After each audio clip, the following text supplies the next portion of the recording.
कि दुनिया जैसी कहानी है एनटीए की।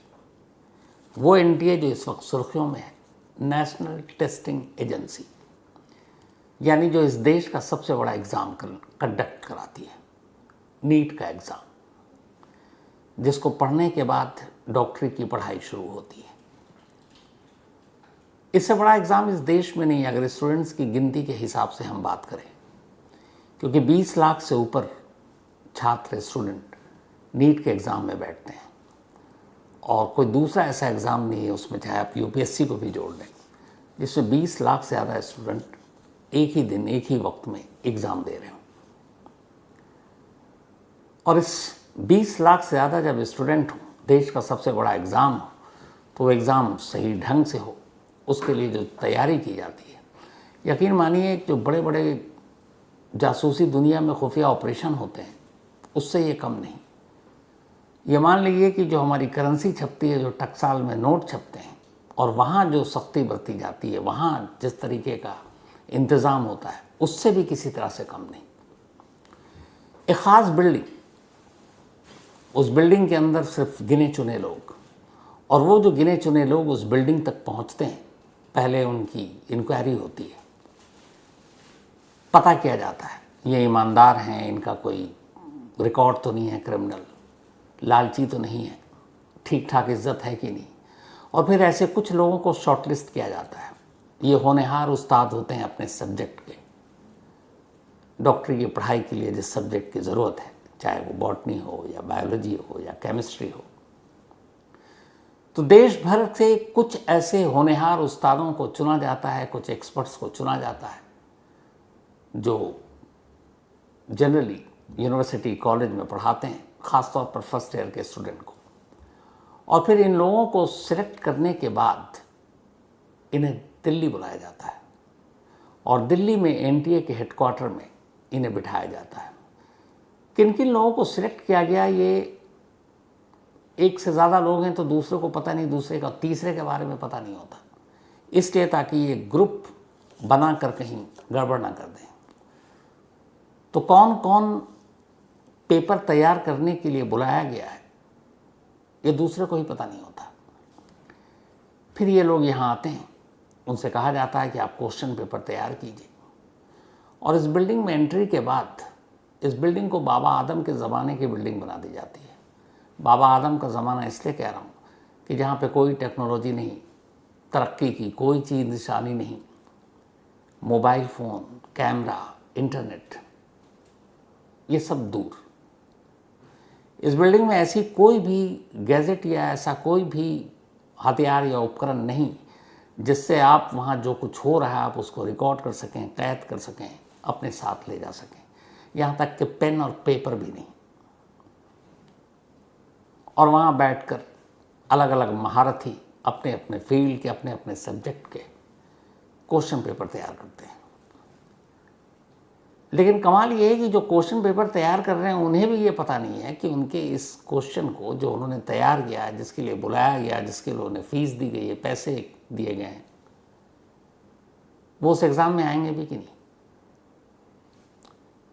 क्योंकि क्वेश्चन पेपर जब बनाया जाता है तो उसके दो अलग सेट बनाए जाते हैं, अलग अलग एक्सपर्ट्स अपने अपने सवाल देते हैं। फिर उस सवाल को एनटीए का अपना पैनल उसमें से शॉर्टलिस्ट करता है और उन सवालों को चुनता है जो उसे लगता है कि ये कुछ इजी सवाल हैं, कुछ मुश्किल हैं, कुछ उससे ज़्यादा मुश्किल है। और ये जब सारे सवाल शॉर्टलिस्ट हो जाते हैं तो फिर दो तरह के सवालों के दो क्वेश्चन पेपर तैयार किए जाते हैं, दो अलग अलग सेट। उसकी वजह ये है कि अगर ऐन वक्त पर कुछ गड़बड़ी हो गई, पेपर लीक हो गया, कहीं से कुछ और हो गया, तो कम से कम हमारे पास सेफ्टी के लिए दूसरा पेपर का सेट है, तो एग्ज़ामिनेशन सेंटर पे वो पहुंच जाएगा, बच्चे एग्ज़ाम देंगे।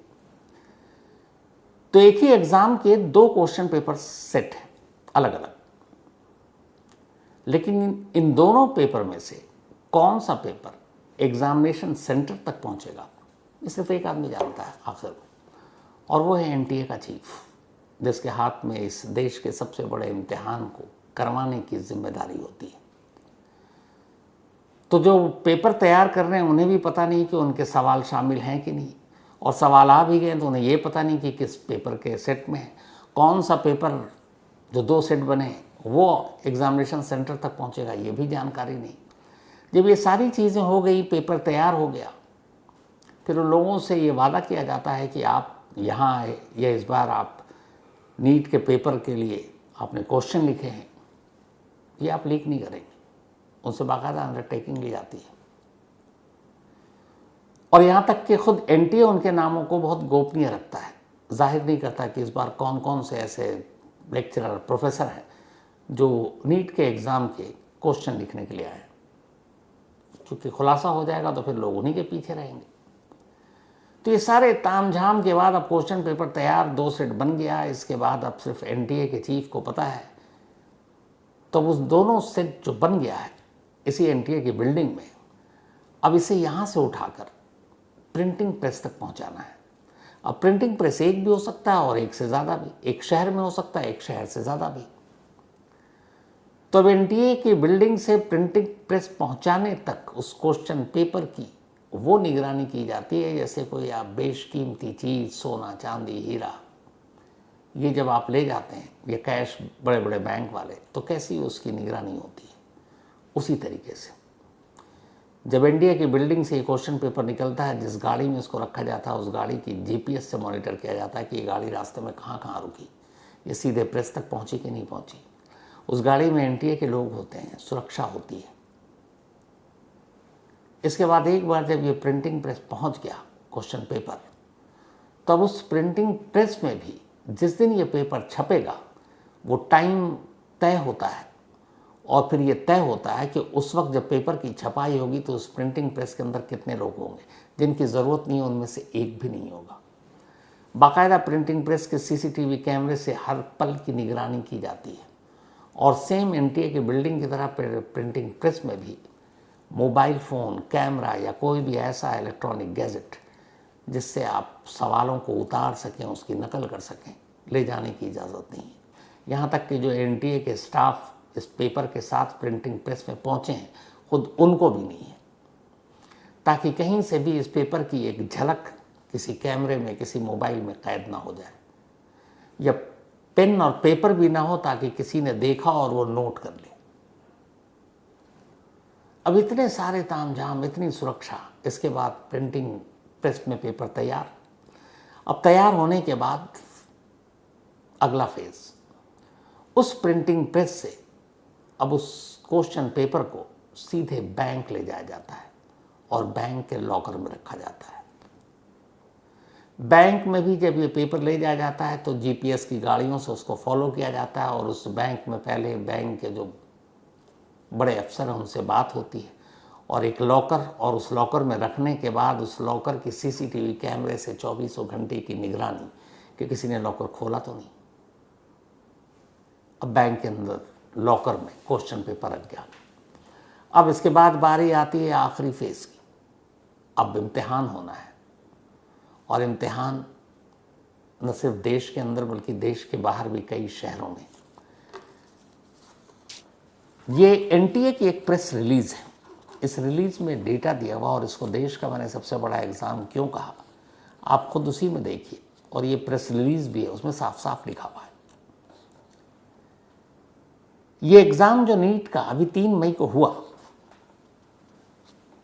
भारत के 551 यानी कि 551 शहरों में, छोटे बड़े, इस एग्जामिनेशन के सेंटर पड़े। 551 इंडिया के अंदर, और भारत के बाहर 14 अलग अलग दूसरे देशों के शहरों में सेम डे 3 मई को दोपहर 2 से 5 के बीच नीट का ये एग्ज़ाम कंडक्ट किया गया। तो इंडिया में 551 शहर और बाहर में 14 शहर, और इन शहरों में होने वाले इस एग्ज़ाम में 22,79,000 स्टूडेंट्स ने हिस्सा लिया। और ये जो 551 शहर और 14 विदेशों में जो शहर थे, उसके अंदर कुल एग्जामिनेशन सेंटर बनाए गए, यानी नीट का एग्ज़ाम एग्जामिनेशन सेंटर पर हुआ। अब सोचिए 551 शहर, विदेश में 14 शहर, एग्जामिनेशन सेंटर। तो अब 3 मई को जब एग्ज़ाम था, उस दिन बैंक के लॉकर से अब इन क्वेश्चन पेपर को निकालने की बारी थी। अब 22,79,000 स्टूडेंट होंगे, 22,79,000, तो क्वेश्चन पेपर भी तादाद इतनी होगी, तो सोचिए कितना बड़ा एक भंडार है क्वेश्चन पेपर का। अब आने एग्ज़ाम के दिन, एग्ज़ाम से कुछ देर पहले बैंक लॉकर को खोला जाता है और उसके लिए एग्ज़ाम के दिन अलग अलग कई हज़ार ऑब्जर्वर तैनात करता है एनडीए, वो एनटीए, और उन ऑब्जर्वर की निगरानी में बैंक के लॉकर से पहले क्वेश्चन पेपर निकाला जाता है। फिर जिन जिन शहरों में या छोटे शहरों में ये एग्ज़ाम होने वाला है, सेंटर है, वहाँ के डीएम को इस पूरे ऑपरेशन का पार्ट बनाया जाता है और डीएम से कहा जाता है कि अब आप इसकी सुरक्षा और इसकी सारी चीज़ों की जिम्मेदारी लेंगे। फिर उस डीएम की अगुवाई में उस शहर के जो टॉप के पुलिस ऑफिशियल्स हैं, वो पुलिस वाले सुरक्षा देते हैं इस क्वेश्चन पेपर को। बैंक के लॉकर से निकाल कर अब उस इलाके के हर शहर के जो अपने या ज़िले के डीएम हैं, उनकी निगरानी में और पुलिस फोर्स की मौजूदगी में इस पेपर को बैंक के लॉकर से निकाल कर अब एग्जामिनेशन सेंटर में पहुंचाया जाता है। और उस एग्जामिनेशन सेंटर में एनटीए और उनके जो बाकी स्टाफ हैं, ऑब्जर्वर हैं, इन्विजिलेटर हैं, वो मौजूद होते हैं। वहाँ सीसीटीवी कैमरे की निगरानी में क्वेश्चन पेपर खोला जाता है और जैसे ही एग्ज़ाम का टाइम शुरू होता है, बच्चों तक ये पेपर पहुंचाया जाता है। शुरू से आखिर तक एकदम एक जासूसी या किसी बड़े ऑपरेशन की तरह की कहानी है ये। अब इतना तामझाम, इतनी सुरक्षा कि बिल्डिंग तक को आप इंटरनेट से काट देते हो, मोबाइल, कागज़, कलम कुछ नहीं ले जाते हैं। लेकिन 2 साल पहले और अब 26 पेपर लीक हो गया। 22,79,000 छात्रों ने जो मेहनत की, जो अपना दिमाग और मन बना कर गए कि आज 3 मई को एग्ज़ाम देंगे और मैं पास करूंगा और डॉक्टर बनूंगा, डॉक्टर की पढ़ाई करूंगा, उनका छम से सपना टूट गया। इसलिए कि उन्हें पता है कि जब ये लीक हो गया तो एग्ज़ामिनेशन तो अब कैंसिल, अब दोबारा से तैयारी करो। बहुत सारे लोग कह सकते हैं यार पढ़ लिया तो दोबारा दे दोगे, क्या फ़र्क पड़ा, जून में दोबारा एग्ज़ाम हो रहा है। जब आपके दिमाग में एक टारगेट होता है और एक वक्त तय होता है, फिक्स होता है, तो आप उसी हिसाब से अपनी तैयारी करते हैं। अब यहाँ हर एक स्टूडेंट के मन में ये भी है कि पता नहीं जून में भी एग्ज़ाम क्लियर होगा कि नहीं होगा या फिर लीक होगा। तो सवाल ये है कि ये एग्ज़ाम और इसकी तैयारी और एनटीए ने जो कुछ किया, उसके बावजूद ये क्वेश्चन पेपर लीक कैसे हो गया। 2024 में सेम यही नीट का पेपर बिहार से लीक हुआ था और आपको पता है कि जब 2024 में लीक हुआ, सीबीआई को मामले की जांच सौंपी गई, जिसे अभी भी दी गई है, और तब सीबीआई ने करीब 40 से ज़्यादा लोगों को गिरफ्तार किया। 5,000 से ज़्यादा पन्नों की चार्जशीट अदालत में दाखिल की। 2 साल गुजर गए। आप जानकर हैरान रह जाएंगे कि आज भी बिहार में नीट के पेपर को लीक करने वाला मास्टरमाइंड कौन था, ये पता ही नहीं है। उस चार्जशीट में कहीं भी मास्टरमाइंड का जिक्र नहीं है। जो पकड़े गए हैं सब बिचौलिए हैं या खरीदने वाले और बेचने वाले लोग हैं, छोटे छोटे। मास्टरमाइंड कहाँ है? तो 2024 की कहानी तो ये रही। अब 26 में फिर से ये हो गया। अब सवाल ये है कि इतनी सुरक्षा, इतनी गोपनीयता और इतनी चाक चौबंद होने के बावजूद ये पेपर लीक कैसे हुआ? 5 दिन बाद जब ये एग्ज़ाम हुआ, 3 मई को हुआ और उसके बाद 8 मई की बात है। इस लीक का खुलासा पहली बार राजस्थान से होता है, राजस्थान के सीकर से। सीकर में एक हॉस्टल चलाने वाले उनके संचालक पहली बार राजस्थान पुलिस को इन्फॉर्म करते हैं कि अभी जो 3 मई को एग्ज़ाम हुआ है, उसके कुछ पेपर 3 मई से पहले ही कुछ स्टूडेंट्स के पास थे और हूबहू, और 1-2 नहीं, लगभग 100%। जब राजस्थान पुलिस को पता चला तो वो सीकर के कुछ हॉस्टल में पहुंचती है। वहाँ जाकर कुछ स्टूडेंट वहाँ मौजूद थे, उनके मोबाइल लेती है। जब मोबाइल लेती है, करीब 100 स्टूडेंट्स के मोबाइल से एक व्हाट्सएप ग्रुप का पता चलता है और साथ में टेलीग्राम ऐप का। जब पुलिस उस व्हाट्सएप ग्रुप को खोलती है और टेलीग्राम ऐप देखती है तो पुलिस दंग रह जाती है। उसमें सर्कुलेट हुआ था वही क्वेश्चन पेपर जो 3 मई को देश के 22,79,000 स्टूडेंट्स ने दिया था। और वो पेपर उससे 2 और 4 दिन पहले ही सीकर के स्टूडेंट्स के पास था। राजस्थान पुलिस को 2024 की कहानी याद थी। फौरन उसने एनटीए को जानकारी दी। एनटीए ने कहा कि ठीक है, उसे भी लगा कि अभी 2 साल पुराना ही तो मामला था, एक बार फिर से उसकी भत पिटेगी। फौरन सीबीआई से गुजारिश की कि आप ही जांच कर लीजिए। सीबीआई ने केस अपने हाथ में लिया। पता चला केरल में बैठा हुआ एक लड़का जो एमबीबीएस की पढ़ाई कर रहा है, उसके तार जुड़े थे सीकर से। उसने अपने फादर को क्वेश्चन पेपर भेजा और उसने कहा ये गेस्ट पेपर है, आप अपने कोचिंग सेंटर में वहाँ या बच्चों को जिसको जानते हैं आप दे दो, एग्ज़ाम होने वाला है। 2 मई की रात की बात थी। फादर ने रात को पेपर नहीं दिया। 3 मई की सुबह हुई, फादर ने उस केरल में जो स्टूडेंट पढ़ रहा है, कोचिंग सेंटर के कुछ मालिक और कुछ लोगों को ये पेपर दे दिया। एग्ज़ाम 2 बजे से शुरू हुआ था, संडे का दिन था, सुबह दे दिया, कुछ घंटे थे। इत्तेफाक से जब पहले तो ये लगा कि ऐसी गेस्ट पेपर है, हम आप जब बचपन में पढ़ते तो एक गेस्ट पेपर आया करता था, तो उसमें से ये होता था कि जो 10 सवाल है उनमें से 2-4 मिल ही जाते थे या 5 मिल जाते थे, 100% कभी नहीं मैच होता था। तो यहाँ अभी तक यही था कि ये गेस्ट पेपर है, कुछ मिल जाएगा कुछ नहीं मिलेगा, बच्चे पढ़ लेंगे। और बहुत सारे बच्चे भी ऐसे थे जो गेस्ट पेपर ही समझा, जाकर एग्ज़ाम दिया। लेकिन जब एग्ज़ाम ख़त्म हुआ और उस लड़के के बाप ने फिर क्वेश्चन पेपर जब बच्चों से पूछा कि क्या था, तब जब उसने कहा कि अरे आपने तो कमाल कर दिया सर, जो आपने हमें दिया गेस्ट पेपर 100% वही एग्ज़ाम में आया था और उसी सीक्वेंस में, जो पहले सवा नंबर पे सवाल है वही, जो दूसरे पे या तीसरे पे सेम सीक्वेंस। तब उस बाप को पहली बार खटका हुआ। उसे लगा कि ये गेस्ट पेपर नहीं, ये तो क्वेश्चन पेपर लीक हो गया। अब वो डरा, उसने अपने साथियों से बात की और फिर उन्हीं में से एक ने राजस्थान पुलिस को कॉल किया और राजस्थान पुलिस ने एनटीए को, फिर एनटीए ने सीबीआई को। उसके बाद पता चला कि इस साल जिन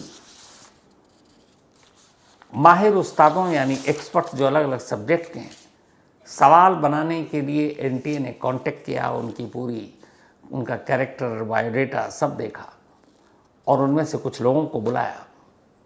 उन्हीं में से 2 ऐसे लोग थे जिन्होंने इस क्वेश्चन पेपर को लीक कराने में एक बड़ा रोल प्ले किया। इनमें से एक थे जो प्रोफेसर पीवी कुलकर्णी और दूसरी एक बॉटनी की लेक्चरर मनीषा मानधारे। कुलकर्णी और मनीषा ये 2 ऐसे लोग, 2 ऐसे एक्सपर्ट जिन्होंने इस साल नीट के एग्ज़ाम के पेपर की तैयारी की थी और जिन्होंने पेपर बनाए थे क्वेश्चन पेपर, उनमें से ये 2 ये भी थे। और इन्होंने ही बेईमानी की अपने पेशे के साथ और इन करीब 23 लाख बच्चों के साथ भी।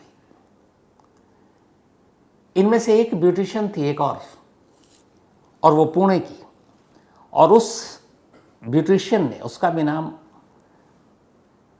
जो पुणे की थी, कुछ ट्यूशन पढ़ाने वाले टीचर के साथ उसके कांटेक्ट थे और वो जानती थी, क्योंकि यहाँ पे भी बेईमानी हुई कि जिस लेक्चरर ने मनीषा मानधारे नीट के क्वेश्चन पेपर की तैयारी की थी इस बार, उसने बनाए थे, उसने शेयर कर ली ये बात इस ब्यूटिशियन जिसका नाम भी मनीषा वाघमारे, और उसने कहा कि इस बार मैं शामिल थी। तो ये पेशे के साथ बेईमानी थी। अब इस ब्यूटिशियन ने उसका फ़ायदा उठाया और उसने कहा कि ठीक है, हम कुछ नीट का एग्ज़ाम देने के लिए प्राइवेट कोचिंग लेना चाहते हैं बच्चे, तो मैं लाती हूँ, तुम उनको पढ़ाओ, हम दोनों पैसे कमाएंगे। फिर उसने धीरे से कह दिया हमारे पास पेपर भी है। बच्चों ने कहा कि डॉक्टर बनना, जितने पैसे चाहिए ले लो। जो अमीर थे उन्होंने पैसे दिए कि क्वेश्चन पेपर दे दो, और इस तरीके से इन्होंने एक पूरा जाल बिछा दिया। ये तीनों तभी सीबीआई के शिकंजे में।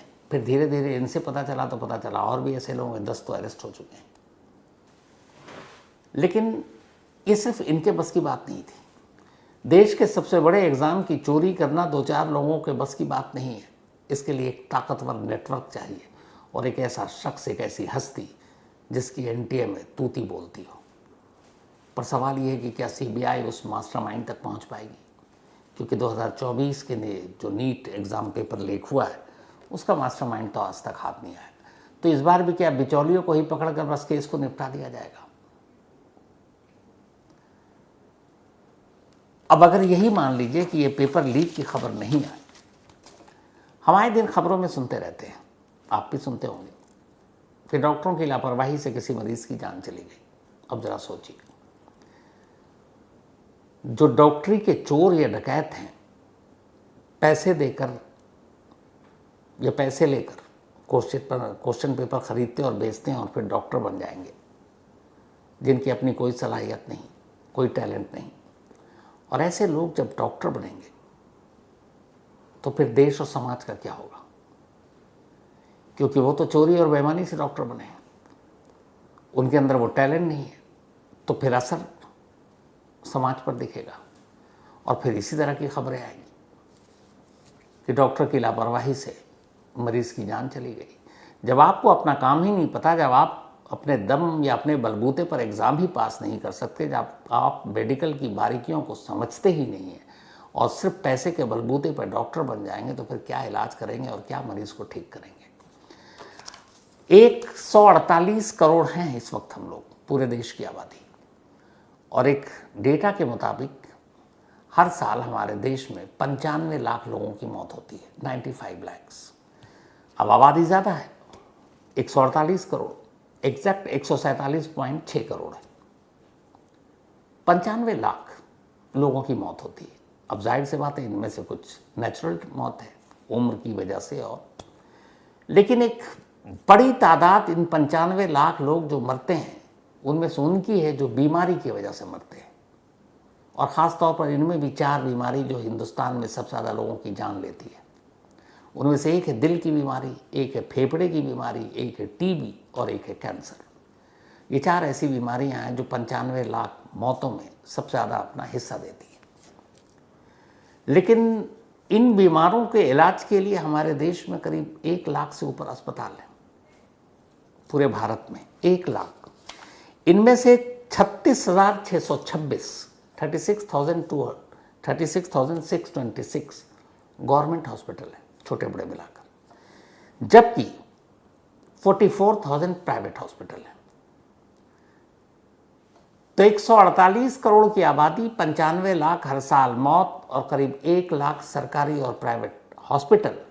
और इन हॉस्पिटल में, चाहे वो सरकारी हो या प्राइवेट, इस वक्त हमारे देश में जो रजिस्टर्ड डॉक्टर हैं उनकी तादाद है 13,86,150। ये एलोपैथी के डॉक्टर हैं, होम्योपैथिक और वैद्य ये अलग है। लेकिन इस वक्त हमारे देश में कुल 13,86,150 रजिस्टर्ड डॉक्टर हैं, जो देश के 1 लाख सरकारी और प्राइवेट अस्पताल में अपनी ड्यूटी दे रहे हैं। इस हिसाब से हमारे देश में पर 811, हर 811 आदमी पर एक डॉक्टर है। हालांकि ये तस्वीर थोड़ी सी अधूरी है, क्योंकि 811 पर एक डॉक्टर तो है, लेकिन मेजॉरिटी जो है देश के बड़े बड़े शहरों में, यह शहरों का ही ये फिगर है। अगर आप छोटे छोटे गांव, कस्बों और गांव ग्रामीण अस्पताल, सरकारी अस्पताल गांव में जाएंगे तो वहाँ हालत और ख़राब है, वहाँ डॉक्टर है ही नहीं। देश की एक बड़ी जो सरकारी अस्पताल है उनमें डॉक्टरों का पद खाली है, डॉक्टरों की भर्ती नहीं होती। नीट का एग्ज़ाम हमारे देश में नए डॉक्टरों के लिए रास्ता खोलता है। 22,79,000 स्टूडेंट बैठे, लेकिन जानते हैं इनमें से सिर्फ कितने डॉक्टर बनते हैं? जो भी इस बार की वैकेंसी थी वो है 1,30,000, यानी 22,69,000 जो स्टूडेंट नीट के एग्ज़ाम में बैठे, उनमें से पास होते सिर्फ और सिर्फ, जिनको अलग अलग कॉलेज उनके रैंक के हिसाब से अलॉट किया जाता, 1,30,000। दुनिया के किसी भी पेशे को उठा लीजिए, अगर सबसे ज़्यादा किसी पेशेवर को पेशेवर बनाने में जो वक्त लगता है वो डॉक्टरी की पढ़ाई है। 12th करने के बाद आप पायलट बने, आप इंजीनियर बने, आप किसी और पेशे में जाएं, इतना वक्त नहीं लगता जितना एक डॉक्टर को तैयार करने में लगता है। एक ठीक ठाक डॉक्टर को तैयार करने में 8.5 साल की पढ़ाई लगती है। अगर वो MBBS कर रहा है तो 4.5 साल का तो कोर्स है, 4.5 साल तो उसे पढ़ना ही पढ़ना है, और 1 साल मैंडेटरी है, ज़रूरी है कि वो इंटर्नशिप करे किसी अस्पताल में। तो 4.5 और 1 5.5 साल में तो आप MBBS बनते हो, और इसके बाद एक स्पेशलिस्ट डॉक्टर बनने के लिए, MD करने के लिए 3 साल और पढ़ना पड़ता है। तो 5.5 और 3 8.5 साल। 12th करने के बाद कई लोग 12th के बाद नीट की तैयारी के लिए 1-2 साल ड्रॉप आउट भी करते हैं, तो उनको भी जोड़ लें तो एक डॉक्टर बनने के लिए 8.5 से 9 से 10 साल लग जाते हैं। इतना लंबा सफ़र है। और यही जब भविष्य के डॉक्टर बनने की तैयारी कर रहे होते हैं और बिल्कुल दरवाजे पर आकर खड़े होते हैं, पूरी शिद्दत और मेहनत से एग्ज़ाम देते हैं, और एग्ज़ाम देने के बाद वो खुश होते हैं कि पेपर बहुत अच्छा गया, इस बार माँ बाप की उम्मीदों पर खरा उतरेंगे, माँ बाप ने जो मेहनत की, पैसे लगाए, सब वसूल हो जाएगा। तब एक खबर आती है कि पेपर लीक, एग्ज़ाम कैंसिल। सोचिए उन बच्चों पर और उनके माँ बाप पर क्या बीतती होगी। एक बच्चे को नीट की या फिर JEE की तैयारी करने में जो माँ बाप का खर्च होता है, जो कोचिंग सेंटर को कुरमुत्ते की तरह उगे हुए हैं अलग अलग शहरों में, वहाँ जाकर उनकी फ़ीस, रहना, खाना, हॉस्टल, कितना खर्च होता है। एक मिडिल क्लास फैमिली हर चीज़ जोड़ कर रखती है कि कब इस 30 दिन में क्या क्या खर्च है। अगर वो अपने बच्चों को कोचिंग के लिए भेजते हैं, उन्हें पता है कि नीट का एग्ज़ाम देना है तो उसको कितने वक्त तक वहाँ पढ़ना है, कितने महीने या साल रहना है, उसके हॉस्टल का किराया क्या होगा, खाने का कितना होगा, फ़ीस कितना होगा कोचिंग सेंटर का, और फिर चलो एग्ज़ाम होगा, उसके बाद अच्छा नंबर लाएगा तो फिर एडमिशन हो जाएगा, एक मंजिल मिलेगी उसे। लेकिन ये सब करने के बाद, इतना खर्च करने के बाद, इतनी मेहनत करने के बाद कोई पूरी डॉक्टरी को ही चुरा ले, डॉक्टरी के एग्ज़ाम को चुरा ले, तो ऐसे बच्चों और उनके माँ बाप पे क्या बीतेगी। मुट्ठी भर जो अमीर लोग हैं, अमीर परिवार से हैं, जिनके बच्चे नाकारे हैं, वही ये शॉर्टकट अपनाते हैं कि चलो डॉक्टरी के एग्ज़ाम को चुरा लो, चोरी के पेपर से डॉक्टर बन जाएंगे। लेकिन जो गरीब घरों से आते हैं, मेहनतकश लोग हैं, जो अपनी मेहनत से अपने बलबूते अपना एक रास्ता बनाना चाहते हैं, उनके सपनों को भी ये मुट्ठी भर लोग तोड़ देते हैं। और अफसोस की बात ये कि देश की सबसे बड़ी जो एग्ज़ाम को कंडक्ट करने वाली agency NTA, national testing agency, जो इंडियन गवर्नमेंट के एजुकेशन मिनिस्ट्री के तहत आता, भारत सरकार के शिक्षा मंत्रालय के तहत, वो इसको रोक नहीं पाई। हालांकि ये NTA बहुत पुरानी भी नहीं है, असल में तो नीट भी नया नहीं है, मतलब पुराना नहीं है। 2013 से पहले हमारे देश में मेडिकल की पढ़ाई के लिए अलग अलग स्टेट, अलग अलग कॉलेज अपने लेवल पे एग्ज़ाम देते थे। पहले PMT होता था, प्री मेडिकल टेस्ट, या फिर स्टेट मेडिकल एंट्रेंस टेस्ट होता था।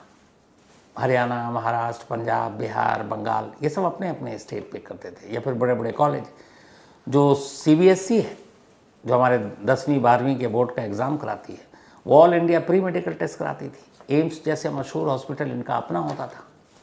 कुछ और बड़े ऐसे यूनिवर्सिटी वो अपना कराते थे। तो होता ये था कि ये बिखरा हुआ एग्ज़ाम था 2013 से पहले तक। अब एक बच्चा जिसको डॉक्टर बनना है, वो डॉक्टर बनने के लिए, और उसे पता है कि पता नहीं इस जगह होगा कि उस जगह होगा, दिल्ली में होगा कि हरियाणा में होगा या बंगाल में होगा, तो इस उम्मीद में कि कहीं ना कहीं हो जाए, तो एक से ज़्यादा एग्ज़ाम दिया करता था। 10-10, 20-20 एक ही साल में एक बच्चा एग्ज़ाम दे रहा है। अब उसके लिए एडमिशन फॉर्म भर रहा है, उसके लिए ट्रैवल कर रहा है, उसके लिए खर्चा कर रहा है कि 10-20 सेंटर पे एग्ज़ाम अलग अलग दूंगा तो शायद किसी में निकल आऊँ। तो लगा कि यह गलत है, एक देश एक इम्तिहान होना चाहिए। तभी फिर नीट का ख्याल आया। फिर एक एक्सपर्ट्स ने आइडिया दिया। 2013 में पहली बार नीट अमल में आया और नीट के तहत एग्ज़ाम हुआ, लेकिन कई स्टेट और कई प्राइवेट यूनिवर्सिटी इसके ख़िलाफ़ हो गए, क्योंकि होता ये था कि फिर उनका कोटा होता था। यूनिवर्सिटी वाले डोनेशन लेके सीट दे देते थे मेडिकल के, स्टेट गवर्नमेंट का भी अपना कोटा होता था, नेताओं को, बड़े बड़े बिल्डरों को, बड़े बड़े बिजनेसमैन को दे देते थे। तो फिर उनकी दुकान तो बंद होनी थी।